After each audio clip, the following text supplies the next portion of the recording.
नमस्कार, मैं हूं नीलू। तो वेनेजुएला में जिस तरह के हालात बने उसके बाद ईरान लगातार अलर्ट है क्योंकि उसकी नज़र अमेरिका पर और अमेरिका की नज़र ईरान पर है। लेकिन ऐसे में खबर ये आ रही है कि रूस की तरफ से कुछ सैन्य कार्रवाई देखने को मिली है ईरान में, उसके कुछ हेलीकॉप्टर्स देखने को मिले हैं ईरान में। अब वो क्या खबर है, किस तरह से रूस अब ईरान के साथ खड़ा है, तो आज बात इसी पर होगी। मयंक मेरे साथ है। मयंक, क्या हलचल देखने को मिली है? देखिए, रूस की खबर, रूस को लेकर क्या जो खबर है? खबरें आ रही हैं ईरान से हाल ही में पिछले 5 दिनों के अंदर, हमने आपको बताया भी था कि रूस के कई सारे कार्गो प्लेन्स जो हैं वो तेहरान में लैंड हो रहे हैं। IL-76 और IL-96 ये सबसे बड़े रूस के जो है कार्गो प्लेन्स हैं, ये तेहरान में लैंड हुए हैं। इसके बाद से सब ये अलग अलग कयास लगाए जा रहे थे कि आखिर रूस ने इनमें क्या भेजा है। अब पहली बार ये खबरें, ये कुछ दिन पहले की बात है, पिछले 5 दिनों में करीब 7 से 8 बार बताया जा रहा है कि रशिया के कार्गो प्लेन्स जो हैं वो लैंड किए तेहरान में। उसके बाद से ये सवाल उठ रहे थे, कयास लगाए जा रहे थे कि इसमें क्या क्या चीज़ें हो सकती हैं। कई खबरें आई कि इसमें जो है S-400 की मिसाइल्स हैं जो कि डिफेंस में यूज़ होती है।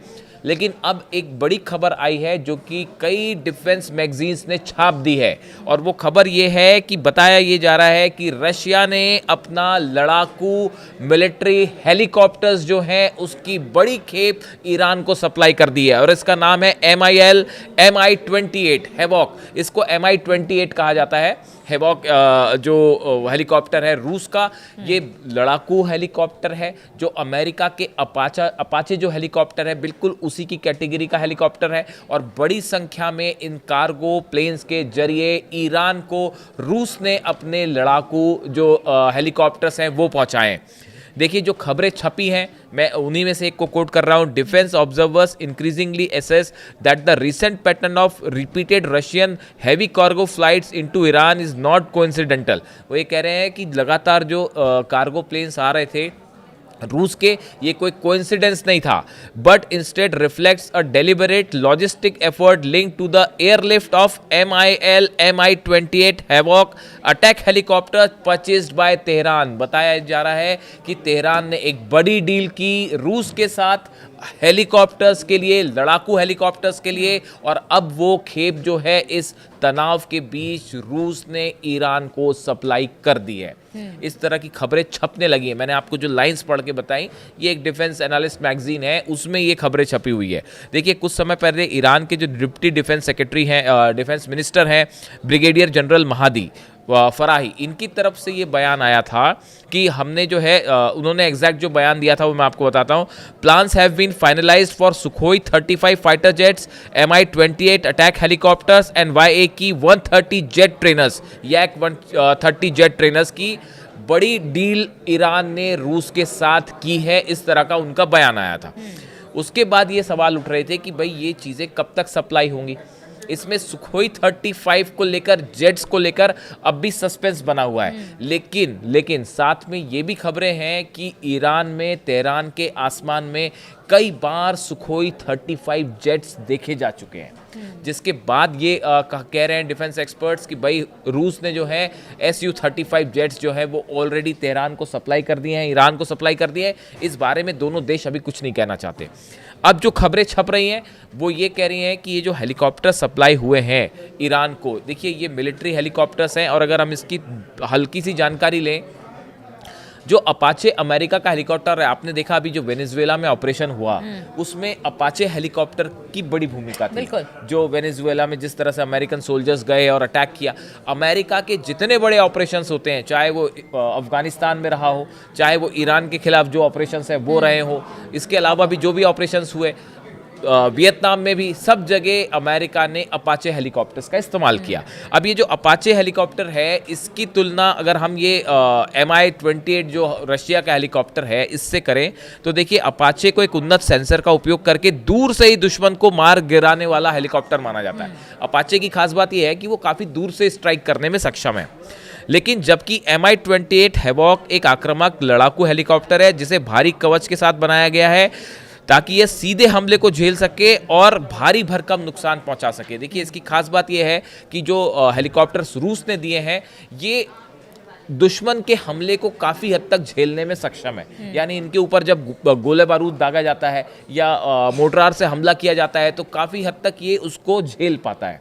और दूसरा, इससे जब मिसाइल्स फायर होती हैं तो वो बड़ा ब्लास्ट करती है। यानी जो हेलीकॉप्टर्स रूस के पास हैं वो बड़ी तबाही मचाते हैं अपाचे के मुकाबले। अपाचे दूर से स्ट्राइक करता है, ये जो है बड़ा नुकसान पहुंचाने के लिए जाना जाता है। टक्कर देने के लिए इस तरह के हथियार या इस तरह के हाँ, जो आप कह रहे हैं, मैं वही हाँ। मैं कहना चाह रहा था कि ये जो अपाचे हेलीकॉप्टर्स की तुलना के मुकाबले, देखिए ईरान में जब भी कोई ऑपरेशन होगा तो खासकर जो इराक की सीमा लगी हुई है या जो सीमाएं ईरान से लगी हुई हैं, चाहे वो अफगानिस्तान हो चाहे वो इराक हो, इन सब पे अमेरिका का बड़ा एक्शन जो होगा वो अपाचे हेलीकॉप्टर से होता है अक्सर। तो उसके लिए ये एक कड़ा मुकाबला है। जैसे दूसरी एक और इसमें खास बात है कि अपाचे पायलट जो होते हैं वो इसका जब इस्तेमाल करते हैं तो इसमें हेल फायर मिसाइल होती है, उसका उपयोग करते हैं जो लॉन्च होने के बाद ऑन लॉक कर सकती है। यानी अपाचे हेलीकॉप्टर जो अमेरिका का है उसमें आपने एक बार मिसाइल लॉक करके फायर कर दी तो वो सीधा अपने निशाने पे जाएगी, उसको आपको फिर टैकल नहीं करना पड़ेगा। फायर एंड फॉरगेट कहते हैं जिसको, कि एक बार आपने दाग दी उसके बाद आप भूल गए। लेकिन ये जो MI-28 है, इसमें अटाका नाम की मिसाइल्स जो हैं वो इस्तेमाल होती हैं, लेज़र बीम से चलती हैं मिसाइल्स। यानी इससे जो अटैक होता है वो लेज़र बीम से चलने वाली मिसाइल्स इसमें फायर होती है, जिसमें आखिरी तक जो है वो पायलट को उस पर निशाना बनाए रखना होता है। लेकिन इसमें खास बात यह है कि इसकी जो मारक क्षमता होती है वो बहुत ज़्यादा होती है। रेंज भी ज़्यादा होती है, मारक क्षमता भी इसकी जो है ज़्यादा होती है। MI-28 की मुख्य ताकत इसकी जीवित रहने की क्षमता है। रूसी हेलीकॉप्टर्स ने पुष्टि की है कि चालक दल एक टाइटेनियम बाथटब में बैठता है जो 20 मिलीमीटर के गोलों को वार को झेल सकता है। देखिए, ये जो हेलीकॉप्टर है इसके अंदर जहाँ हेलीकॉप्टर के अंदर पायलट बैठता है वो एक ऐसे बाथटब में बैठता है जो टाइटेनियम का बना होता है और उस पर हमला कर गया। नहीं, इस हेलीकॉप्टर को कुल मिला के गिराना आसान नहीं है। इसको जब तक आप बड़ी मिसाइल से हिट नहीं करेंगे तब तक ये गिरता नहीं है। हेलीकॉप्टर सुरक्षित है और अधिक भारी होने के बावजूद MI-28 की स्पीड काफ़ी तेज है। देखिए, MI-28 लगभग 320 किलोमीटर प्रति घंटा की अधिकतम स्पीड पर पहुंच सकता है, जबकि अपाचे 293 किलोमीटर पहुंचता है। यानी इस मामले में भी रशिया का हेलीकॉप्टर बेटर है। तो देखिए, ये असल में ये हमने आपको फीचर इसलिए बताए, इस समय ईरान में एक एक चीज़ के लिए जो है वो बड़ा बारीकी से काम हो रहा है, चाहे वो डिफेंस से जुड़ी मिसाइल्स हो, डिफेंस सिस्टम हो, चाहे वो मिसाइल्स की रेंज बढ़ानी हो, चाहे वो नेवी हो, नेवी से जुड़े जितने मिसाइल्स फायर करने हैं वो कैसे हो सकते हैं। ऐसे हर सेक्टर में तेज़ी से काम हो रहा है कि अगर जंग होती है तो इस बार ईरान का डिफेंस मजबूत रहे। और ऐसे हालात में ये हेलीकॉप्टर्स बड़ी भूमिका निभा सकता है उन एरियाज़ में जो कि जुड़े हुए हैं, सीमा से जुड़े हुए। तो ऐसे में अब ये खबरें छपनी शुरू हो गई हैं कि जो कार्गो प्लेन्स आए थे रूस के या लगातार पहुंच रहे हैं, उन कार्गो प्लेन्स के जरिए रूस ने अपना MI-28 हेलीकॉप्टर्स पहुंचाए। रूस अगर ईरान के साथ खड़ा है और उसको हथियार सप्लाई कर रहा है या हेलीकॉप्टर दे रहा है जो एकदम न्यू जनरेशन के हैं, तो इसमें कहीं ना कहीं रूस या फिर चीन, उनका भी हित है। क्योंकि देखिए, अगर अमेरिका इस वक्त जिस तरह से बयान भी आ चुके कि दादागिरी कर रहा है, ये बताने की कोशिश कर रहा है कि हमसे बड़ा और हम एक महाशक्ति है, हम जो चाहे वो कर ले, एक तरह से ये एक नैरेटिव सेट करने की अब अमेरिका की तरफ से कोशिश है।